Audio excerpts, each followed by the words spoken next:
Le damos la bienvenida una vez más aquí en los Talmud Shots. Y aquí esa palabra Talmud es una palabra en hebreo, la cual significa un verdadero discípulo que desea ser lo que el Rabí Jesús es. Y conforme la palabra del Señor en 1 Juan capítulo 2 versículo 6, el que dice que permanece en él debe andar como él anduvo.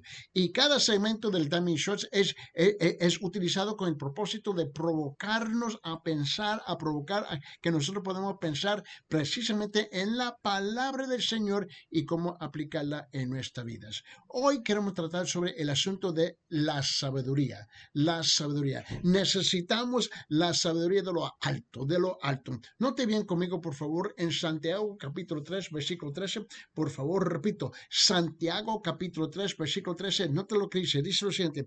¿Quién es sabio y entendido entre vosotros? Note la pregunta retórica aquí. Pero es una pregunta, ¿ves? Es una pregunta también que requiere una respuesta. Dice, ¿quién es sabio y entendido entre vosotros? Que muestre por su buena conducta sus obras en mansedumbre de sabiduría. Todos nosotros, ¿no? Deberíamos meditar sobre la pregunta del apóstol Santiago, especialmente los que tenemos responsabilidades de liderazgo en medio del pueblo de Dios, ¿no? El apóstol no plantea, escuche bien, el apóstol no plantea la pregunta en el vacío, en ningún sentido. A lo largo de todo el capítulo, ¿no? Describe los estragos que causa el mal uso de la lengua. Y ese es el tema aquí. Utilizando un tono, se lo puedo decir así, utilizando un tono directo y claro, declara lo siguiente. Mira lo que dice en Santiago capítulo 3, versículo 6. Note lo que dice en Santiago capítulo 3, versículo 6. Él dice, la lengua es un fuego, un mundo de maldad. La lengua está puesta entre nuestros miembros, ¿ves? Y contamina todo el cuerpo y inflama la rueda de la creación y ella misma es inflamada por el infierno. ¡Wow! Qué tremendo versículo. Mira, vamos a ser franco y honesto aquí. Nosotros no necesitamos, ¿no? Grandes ejercicios de exegesis, ¿no? Para darnos cuenta de que su pregunta es una continuación de la misma tema que él ha estado tratando en capítulo 1, capítulo 2 y capítulo 3. Y de hecho, el mundo en el cual vivía Santiago había sido influenciado principalmente por la cultura griega, ¿no?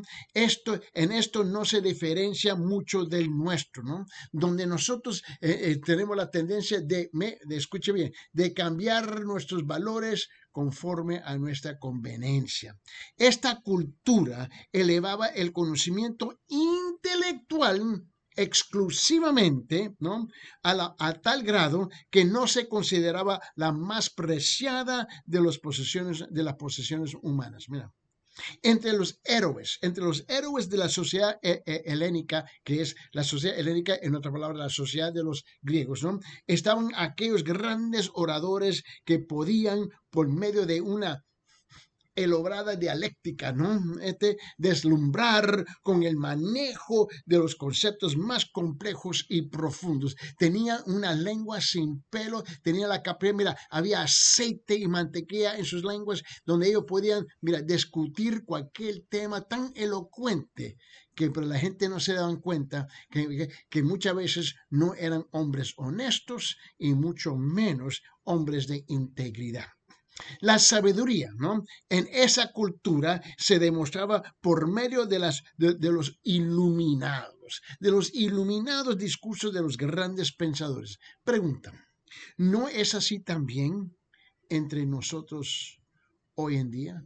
El que tiene el fluidez de palabras que traspasa sus labios, tan elocuente como aceite de olivo. Y estamos, híjoles, impresionados. Solamente en raras ocasiones se eligen a personas que de trayectoria comprobada para enseñar en nuestros seminarios y también en nuestros institutos, ¿no? La regla, casi sin excepción, pareciera ser que se busca a hombres y se busca a mujeres que poseen grandes conocimientos intelectuales sobre la materia a enseñar en el curso. Y olvídate que tenga integridad o carácter. Y en la iglesia, Frecuentemente hemos sido testigos de las más acaloradas discusiones entre aquellas personas que pretenden definir el rumbo de un programa o de la doctrina para una situación. Erradamente pensamos que en la elocuencia de nuestros argumentos está la demostración de la verdadera sabiduría. Mira, Santiago señala, ¿qué es lo que estaba señalando? Santiago señala para nosotros que esta esta mal llamada sabiduría no es la que vale en el reino de los cielos. En el reino operan principios que están abiertas en contradicción con aquellos valores que tanto atesora el hombre hoy en día. La sabiduría bíblica es aquella que se ve en los hechos, no solamente en las palabras. ¿Sabe que la gente habla y sus palabras son baratísimas porque su vida contradice lo que están diciendo?